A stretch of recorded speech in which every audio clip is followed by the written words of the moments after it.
you are constantly learning from everybody around you. It could be people who are reporting to you, people who are your peer level or your superiors, but learning and asking questions, of why are we doing this? What is the overarching objective? Sometimes people at that level, they get very much into the details, the day to day, which is important, which is very, very important. But I would encourage them to kind of step back and say, okay, what are we trying to do here? What are we trying to achieve? And sometimes when they do that, they'll get a spark and they'll say, okay, there's a better way. There's a better way. And I think that's very exciting, especially for people who have got, tremendously intelligent, talented, dedicated, passionate people who are working every day on these things like this.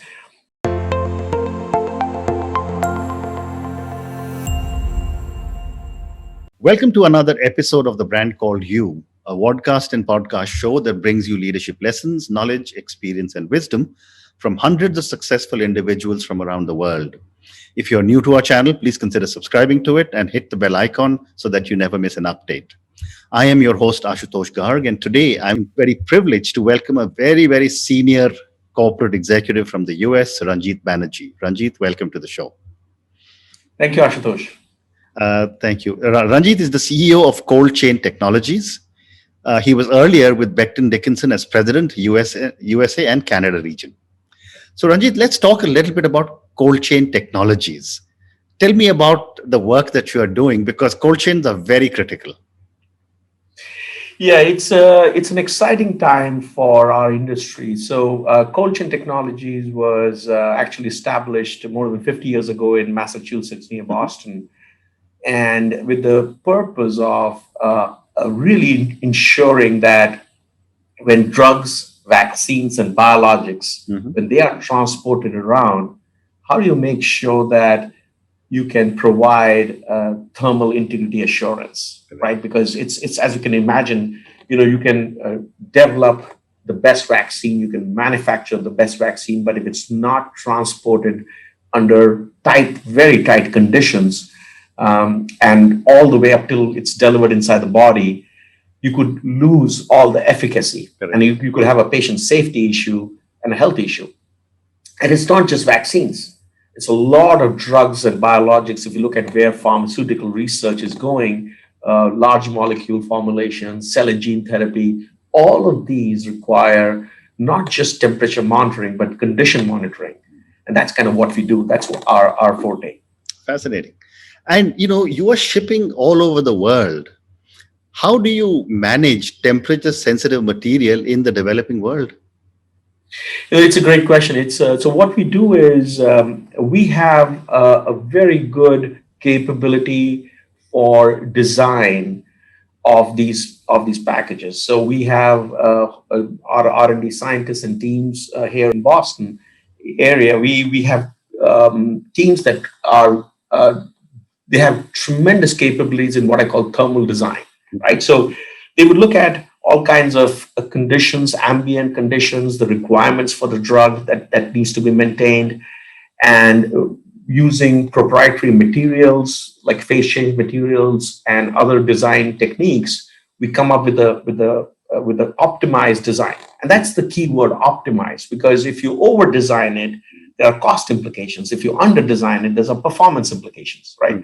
So the second thing we do is then test it, because one is to design something and how do you know this is going to really work? So we have got tremendous testing capabilities here, probably one of the largest in the world, where we put these designs under actual conditions. We simulate these conditions and then make sure we go through a whole performance qualification and design qualification to ensure that these are robust. The last thing I'll say is also we're constantly learning.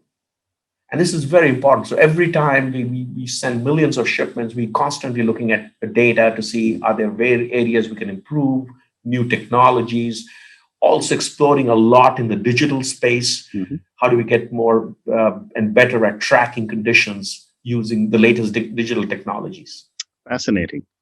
And, these days, of course, vaccines are the most critical life-saving items that are available in the world, or And vaccines need cold chains like never before.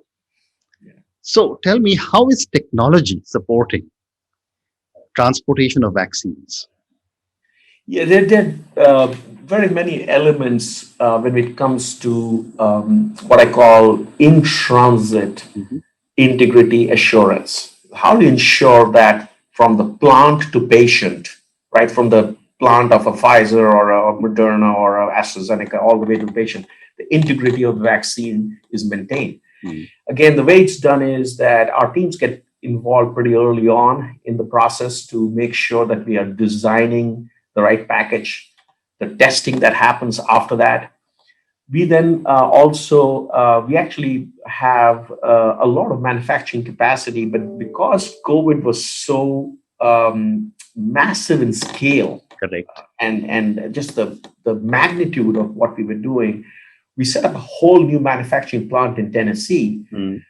which is very close to Tennessee is the kind of the logistics hub where we got all our partners there with UPS, FedEx, and all these partners are there. So in Lebanon, Tennessee, we set up a whole dedicated operation just for COVID support for thermal assurance packaging. So that's kind of the third part of our how we support that. The last piece is the digital tracking. Mm. So we launched a whole digital platform where we can actually track these packages as they go around globally. And you can track not just the location, you can also track the condition. Mm. So that is very critical because if you think of, you've got to be having an assurance that when the vaccine is about to be delivered, it is safe. It Correct. was safe when it left the plant. All the quality assurance measures assure that, and it's been safe all the way through transit. So that's kind of all the different elements of technology we bring to our partners. Very well said. So, as I was reading about cold chain technologies, you're like a super large supply chain company. And I want to ask you a few questions on supply chains. I've often said that supply chains haven't got their place in the sun or the attention they deserve uh, till the last few years. And suddenly you've got President Biden talking about it, Prime Minister Modi talking about it. Everyone's talking supply chains. Yet supply chains have been impacted very significantly by the pandemic. I wanted to ask you, how have you handled cold chain technologies in the pandemic across the whole world? So what we did was because we had deep expertise in the space fairly early on, we said that we have to be ready and prepared for as and when the vaccine comes out. We should be ready and prepared. So back even when the vaccine was back in like September, I would say August, September, October of last year, Mm. when the vaccines were starting to be developed, we started pulling together capacity to Mhm. support the distribution of the vaccine. So we started setting up a whole new manufacturing plant just dedicated for COVID. We started designing new solutions for COVID. We brought in digital tracking capabilities for COVID, and we formed new partnerships Okay. for COVID. Mhm. And this is very important. I think, in a way, if you think about what COVID did, in spite of all the negative aspects of COVID, it did bring up, there was a silver lining. It didn't bring up the best in some of the organization, which is how do you collaborate? How do you come together to combat something as vicious as this pandemic? Mhm. So we prepared for that. As a result of that, we were ready when the vaccines came out. Our products were ready, our partners were ready, our tracking capabilities were ready, and we just managed to distribute. And as of date, I think I can share this with this public information. Our products have been involved with more than 300 million vaccine doses being distributed globally. Incredible. Incredible. And I'm glad you're doing something like this because, vaccines, especially for COVID, is going to be an annual feature and the whole world will need it every year. So, True. Ashutosh, the other thing which is very, very important to realize, I've actually spoken about it in different forums, is It's the other learning from this whole thing is that you cannot manage pandemic and COVID-19 at a national level. You have to manage this at a global level. Well said. Yes.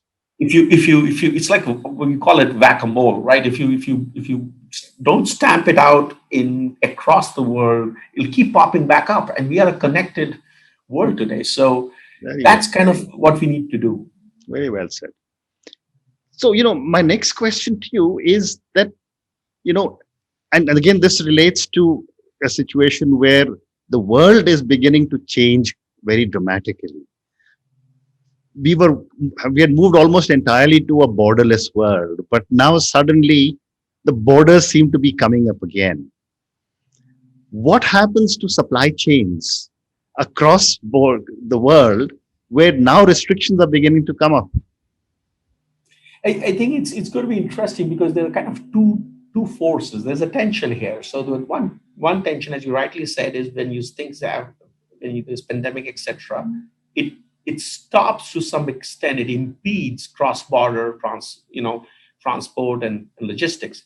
On the other side, what's also becoming very very clear, the only way to combat this is to have cross-border international alliances. So you can see what's happening now is there are companies, like even if you take the top pharma companies, they're increasingly partnering around the world to make these Hmm. vaccines, and it's not no longer made in one geography or one country, right? So there's a need to form alliances, there's a need to form partnerships, and the revelation that is growing increasingly, that it's all or nothing, in the sense that we all have to come together to solve this problem, is, I think, becoming very evident. So we are seeing very interesting partnerships evolve where, like, it was probably even unthinkable 3 or 4 years ago, where even drug companies who are traditional competitors are saying, okay, can we work together where, okay, it's my formulation, but it's your manufacturing location,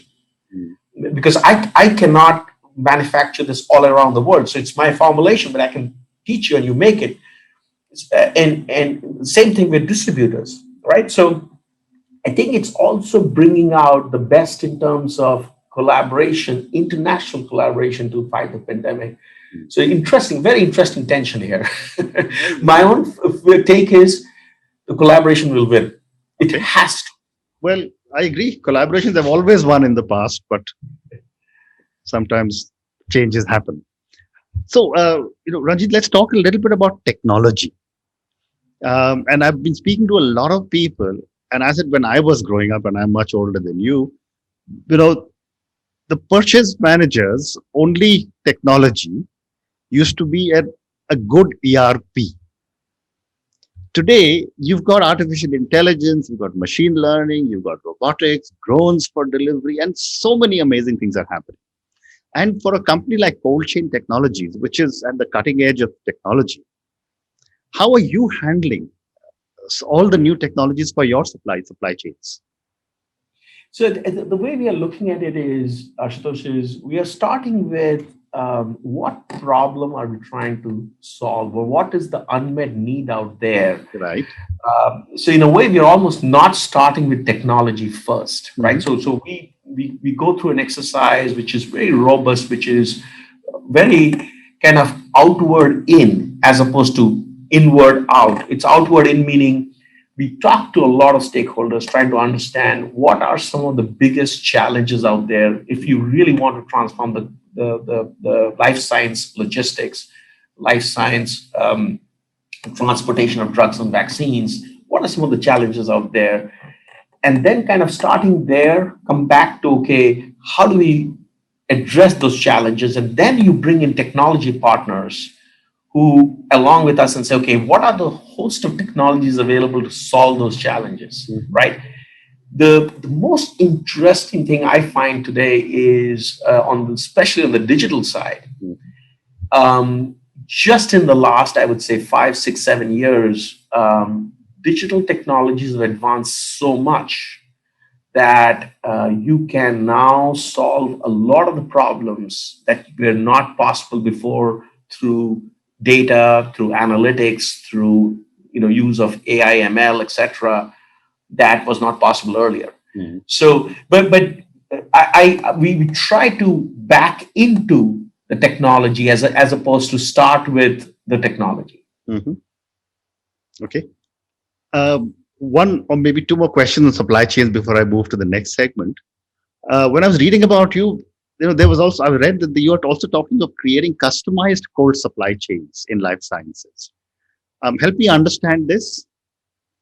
So what happens is often we work with our partners, and let's say they are saying, look, we are coming up with this product or this drug that we feel will be used in these parts of the world.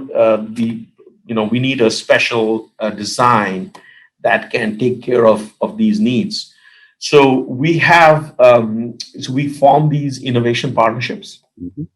with these partners, and we customize our solutions for them, right? So it is what we bring to the table is all our thermal design expertise, our digital expertise, our manufacturing, etc. But we customize the solutions to specifically what they're looking for. Mhm. And in starting with, okay, where is this going to go? Which markets? Which conditions? Which time of the year? What's the size of the load and population it'll serve, etc., etc. Very interesting. And one last question on related to cold chain and supply chain. When you are delivering to the developing world, and I know I used to see this when I was, running Guardian Pharmacy. A lot of the high value products that were being delivered in cold chains used to get stolen. How do you mitigate risk? It's a very, very good question again. So I think there is new technologies that are coming where you can, it's all around what is called product security, where you can actually track and trace what we call the pedigree. So we the handoffs and make sure that it's very secure. So there is increasingly more and more focus on what is called product security. There are laws that are coming in. In the US, there's a law. There's, I think, Europe is coming in with the law as well, Mhm. which can ensure that you don't have counterfeit drugs, etc.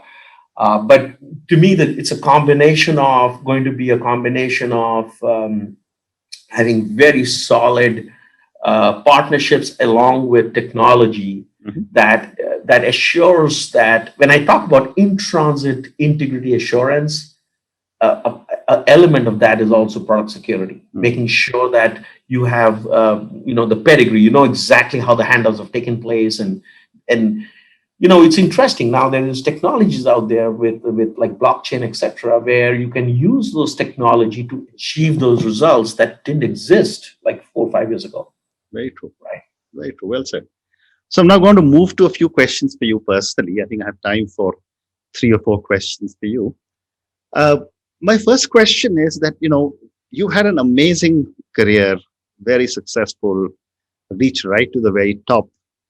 As you look back, what would you say are three key milestones or pivots in your life or your career? I was,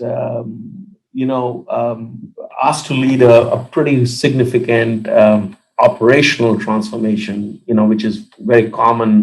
People say, okay, can we take costs out of Mhm. our products without sacrificing quality? And I was leading that for my company at that time. And as I was thinking about it, I said, it's not so much about taking cost out. I think it becomes, do we have the right product which are designed for those markets, Mhm. right? So to me, the this was a very big pivot where taking costs out is a very kind of inward looking strategy, Mhm. right? As opposed to, okay, do we even have the right, are we trying to sell a Lexus in a geography which doesn't even have the right roads? Mhm. you know Okay. so you got to, so it was a pivot. That pivot for me was, how do you switch from inside to getting more Mhm. outward in? You start looking for what's going on, how do you take all these, connect these data points and make sense. So that was kind of one pivot. The other one for me was this whole focus on creating, doing something which is good for society. How do you do well as a business by doing good, right? There's a whole session I had attended by this called the whole mission driven. How do you get mission driven, right? Correct. And it's very powerful because you create strategies that are definitely, yes, every company, every organization wants to be profitable, and that's okay, that's good, because if you're not profitable, you're not sustainable. But having said that, can you do something more? Mm.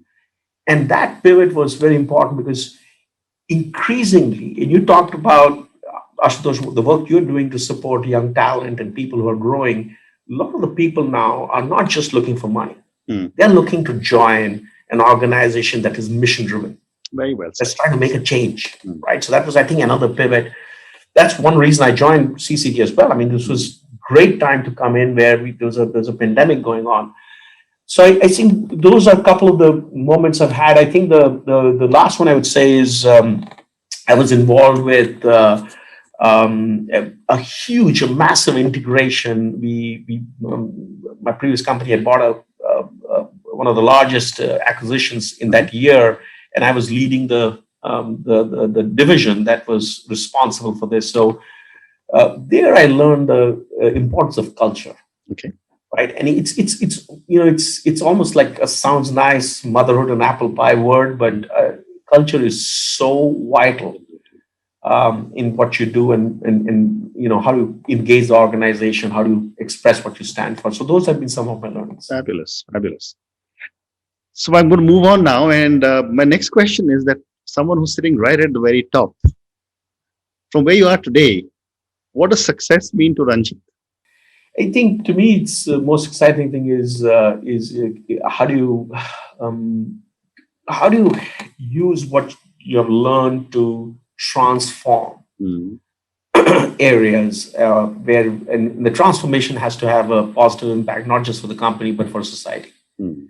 So to me, even as I come in and think, I mean, one is, yes, can I make CCT, for instance, my current company, Colchin Technologies, bigger, and we are, I mean, we're growing and everything. The other is, can you transform the cold chain? Can you make it more reliable, that can save lives, that can ensure that the vaccines and everything is transported in a very uh, careful manner, right? So I think the approach to me is of success is what impact are you making, right? And you can do that at any level of the Well organization. said. Well said. Well said. And a follow up question to success is who or what inspires you? I think the ability to see a challenge, Mm. then to find a way where you can, organize and galvanize your team and other stakeholders to get to that. That's what I think I find very exciting. Take something that has a transformational potential and going after it, Fabulous. right?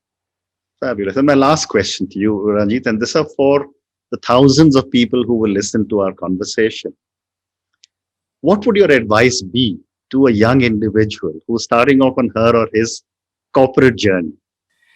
I think this aspect of learning, is very important. I call it like 360-degree learning, which is you are constantly learning from everybody around you. It could be people who are reporting to you, people who are your peer level or your superiors, but learning and asking questions, of why are we doing this, what is the overarching objective. Sometimes people at that level, they get very much into the details, the day to day, which is important, which is very, very important. But Correct. I would encourage them to kind of step back and say, okay, what are we trying to do here, what are we trying to achieve? And sometimes when they do that, they'll get a spark and they'll say, okay, there's a better way. There's a better way. And I think that's very exciting, especially for people who have got, I mean, tremendously intelligent, talented, dedicated, passionate people who are working every day on these things like this. They find a better way when they step back. So I would request them and urge them to continue learning and asking questions. Wonderful. Ranjit, thank you so much. It's been such a pleasure talking to you. Thank you for this incredible journey you've taken me on cold chain technologies and all the incredible stuff you're doing for the pandemic and for vaccines. Thank you again and good luck. Thank you, Ashutosh. Great to be with you. Thank you.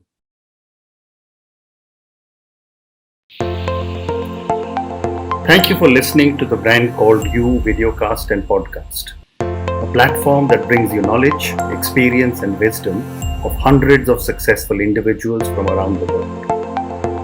Do visit our website www.tbcy.in to watch and listen to the stories of many more individuals.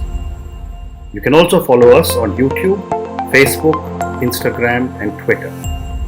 Just search for the brand called You.